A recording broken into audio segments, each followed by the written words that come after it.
रात्रीच्याला आहे ना इतका दाबून पाऊस झाला होता ना, का विशेष नव्हतं भाई. पहिलाच पाऊस होता, पण पाणीच करून टाकलं होतं. एवढं आता हे बघा, हे कोरडं वावर होतं.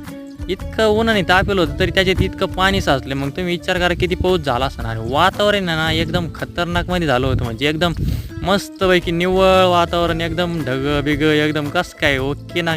पाऊस झाला म्हणजे आपले उद्योग आता कमी होत असते, पण पाऊस झाला थोडाफार उद्योग राहतो तो म्हणजे पाणी काढायचा. आता या गिन्नीला इतके दिवस झालं पाणी दिलं नव्हतं, तरी पण याच्यात पाणी साचलं होतं. म्हणलं मग आता हे तोडेले, हे बारीक उगू राहिलं ना गिन्नी, हे जायचं जळून. म्हणलं जास्त पाणी साचलं, म्हणलं मग चला आता पाणी काढून देऊ. पाणी बिनी एकदम ओके मध्ये काढून दिलं. वातावरण इतकं निवळलं होतं ना, मला आहे ना घरावर जाऊन पाहण्याचा मोहच आवरलं. आणि आता तुम्हाला पण दाखवतो घरावर जाऊन कसं काय व्ह्यू दिसत होती. बघा घरावर आले एकदम खतरनाक व्ह्यू दिसू राहिला. थांबा वरती टावरवर जातो म्हणजे अजून चांगलं व्ह्यू दिसन. या बघा कसं आहे. कमेंट करून नक्की सांगा कसं आहे वातावरण.